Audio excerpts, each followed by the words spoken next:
There is some new rumors circulating about more pardons coming from the Biden White House. That's right. Politico reports Biden White House is discussing preemptive pardons for those in Trump's crosshairs. President Joe Biden's senior aides are conducting a vigorous internal debate over whether to issue preemptive pardons to a range of current and former public officials who could be targeted with President-elect Donald Trump's return to the White House, according to senior Democrats familiar with the discussions. Those who could face exposure include such members of Congress's January 6th committee as Senator-elect Adam Schiff and former GOP Representative Liz Cheney of Wyoming. Trump has previously said Cheney should go to jail along with the rest of the unselect committee. Also mentioned by Biden's aides for a pardon is Anthony Fauci, the former head of the National Institute of Allergy and Infectious Diseases, who became a lightning rod for criticism from the right during the COVID-19 pandemic. The West Wing deliberations have been organized by White House counsel Ed Siskel, but include a range of other aides, including Chief of Staff Jeff Zients. The president himself, who was intensely focused on his son's pardon, has not been brought into the broader pardon discussions yet, according to people familiar with the deliberations. They'll probably just put them on his desk as if it's an order for like Domino's Pizza and just be here. You have to sign here. Okay, that's all right. Liz Cheney done. All right, Adam Schiff. All right, where do I sign? All right, there it is. Boom. Stop shipping weapons to Israel. Yeah, done. Exactly. Too bad all those State Department aides quit over it. Yeah. Yep. The conversations were spurred by Trump's repeated threats and quiet lobbying by congressional Democrats, though not by those seeking pardons themselves. The beneficiaries know nothing, one well-connected Democrat told me, about those who could receive pardons. Biden's ultimate decision, though, could prove just as consequential to some of the country's most high-profile public officials as his choice to pardon his son. Well, that's saying a lot because his son was actually convicted and pled guilty in another case. So to say that this would be as consequential is kind of an admission of guilt, in my view. Adam Schiff, Liz Cheney, Fauci, they haven't been found guilty of anything. There's nothing to pardon them for yet, which is why this would be kind of suspicious if he did it. It's kind of an example of the lady doth protest too much. Well, I think the way they're looking at it on that level in terms of the optics, this is actually better for them. If it's like if you want to say you want to whack one person, but you shoot five because you don't want people to realize that was your target. Right. This reinforces the Finney cover story. Well, he has to pardon all these people because Donald Trump's coming into office and they're going to unjustly weaponize the legal system against these people. So that's why he pardoned Hunter. See, he pardoned all these other people who aren't his son, too. Yeah, that's an interesting theory. That makes sense. But for some reason, I have a feeling he's not going to do it. I have a feeling he's just going to pardon Hunter, and that's it. He seems like that much of an asshole. He seems very angry at his party, at all these people. He seems pretty burned by black them. People. Yeah, and so I think he is probably inclined to say, no, fuck you. I'm looking out for my family, and that's it. The rest of you guys can go to hell. He probably voted for Trump. He probably wants them to throw Adam Schiff in prison. He probably wants them to put Liz Cheney in jail. Well, Fauci probably doesn't have an opinion either way. For the arts festival, I'm thinking about writing a one act called The Best Part of the Revolution. That's all going to be them deciding what jobs the Jeff Bezoses and Liz Cheney do in the fields. Right. This is kind of how I feel thinking about the Trump people locking all these people up. It's the best part of the revolution. Yeah. Like that pretty much alone would be worth the price of admission. I'll read that first sentence again to catch us up. Biden's ultimate decision, though, could prove just as consequential to some of the country's most high-profile public officials as his choice to pardon his son. A White House spokesperson declined to comment on, but did not deny the discussions. That the conversations are taking place at all reflects the growing anxieties among high-level Democrats about just how far Trump's reprisals could go once he reclaims power. The remarkable 11-year breadth of Biden's pardon of his son Hunter illustrated how worried the White House is about Trump officials seizing any potential openings for prosecution. At issue, to repurpose a phrase, is whether to take Trump seriously and literally when it comes to his prospective revenge tour against Democrats and others in the so-called deep state who have raised his ire. I like that so-called deep state. If it's clear by January 19th that revenge is his intention, then I would recommend to President Biden that he provide those preemptive pardons to people, because that's really what our country is going to need next year, Ed Markey said on WGBH last week. He should just pardon every Democrat in America. Just every registered Democrat gets a preemptive pardon. That's what he should do. That would be fun. I mean, so far they have not answered my request. Yeah, exactly. Well, I'll have to re-register. Listen, I'll register as a Democrat. You just have to pardon me for anything I might do. Representative Brendan Boyle, a close Biden ally who hosted the president in his district shortly before the election, issued a plea Wednesday for Biden to offer blanket pardons.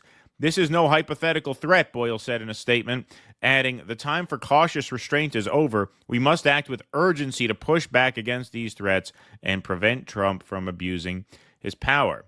Other lawmakers, I'm told, have been just as emphatic in private with Biden's aides in calling for preemptive pardons. However, some congressional Democrats, including those who may be in Trump's political crosshairs, are uneasy about the idea of being granted a pardon they are not seeking. So this is part of the dance as well. Kind of throws the stink of guilt on you. Yeah, exactly. What were you pardoned for? Raise your hand. Please give me a pardon. Right, exactly. Yeah. I would urge the president not to do that, Schiff said. I think it would seem defensive and unnecessary. Cheney and Fauci did not respond to requests for comment. Fauci's, I'll take one. You want to give me a pardon? I'll take a pardon. I'm not going to say no to a pardon.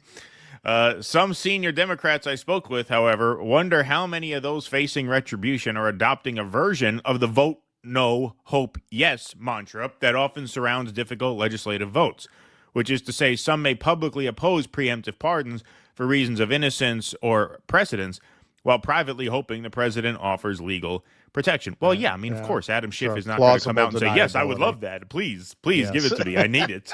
Of course, they're going to say they don't want one.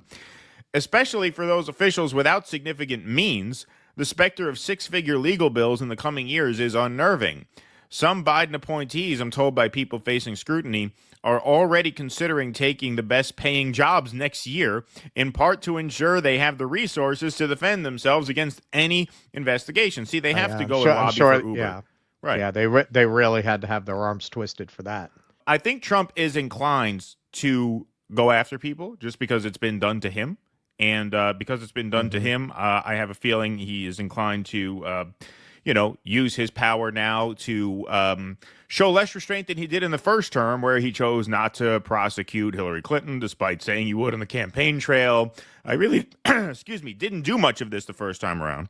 I think he is inclined to the second time around for that reason, and for the added reason that, as we've talked about a lot on the show, conditions in this country are likely not to get better before they get worse. And I think a lot of the policies of Trump term 2 are going to make life pretty bad for people. And so I think this is red meat for the base. This keeps you politically popular among your base, even as their quality of life goes down the shitter, because it gives them the emotional gratification of, hey, look, he's going after the to own the libs buys you some political capital that, say, tanking the economy doesn't, as Elon Musk has foreshadowed is going to happen.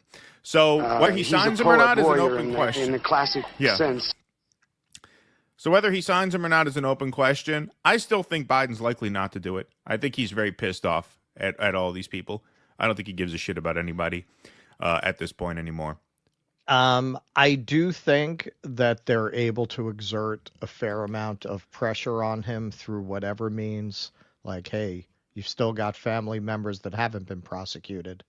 So I think they can force him into it, just like they forced him into resigning the presidency. If they can force him into that, what can they not force him into? So I think in the end, if they really want to pressure him to do this, he won't feel he has a choice because of whatever they hold over his head or threaten to do to him. Then again, now that they've turned on him reputationally, which that was the rumored threat that got him to resign, that basically they were threatening to 25th Amendment him and start going out there and really talking about him as this senile old man. And you otherwise, if you resign now, we'll call you a hero, which they did. They all sang from that hymnal. Oh, what he did for the country. Didn't really take, but they tried. So he doesn't have that motive, but who knows what else they could impose on him. I think it'll come down to whether the geniuses that run the party decide the optics are good or bad or neutral or doesn't matter for them. Or if it's even worse to have these guys dragged in front of a courtroom and forced to release their emails and such. Yeah, I mean, these are the highest profile names that we're hearing about. The other thing you have to think about is how many people can they pardon? How many people are on their list of There's potential no theoretical suspects limit under right? Donald Trump? Right. There's no theoretical limit. No, but I'm saying there's a limit to like who you can look into. Like I was exaggerating, obviously pardon every registered Democrat, but there's no telling who he might try to go after. Okay, you take Fauci off the board, you take Liz Cheney off the board, you take Adam Schiff off the board. Who knows? Eric Swalwell for the Chinese spy thing. They might decide to go after. Like, there's a lot of people who you could potentially find in the crosshairs of Trump that you might have to pardon. Now, theoretically, like I said, there's no limit. Then it becomes a question of, okay, how does it look if you're pardoning half the Democratic caucus? Like you're issuing pardons for 100 elected Congress people? Like there's got to be a political price to pay for that. The Democrats have already dug themselves quite the deep hole in that respect. If he really wants to change the conversation, the genius move for him on the way out the door, and also the if he actually does believe in hell move, would be pardon every single person who's in prison under the sentencing guidelines of his crime bill. Well, yes, that I would obviously support a great deal. And yes, that would be something, that would be a pardon I could get behind. And that would clear Liz Cheney of any, nonviolent drug offenses she might have in her past. Yes, She's probably a big coke fiend back in the day. Seems like quite the partier. Yeah. Adam shit, too. Yeah, him too as well. Please clap.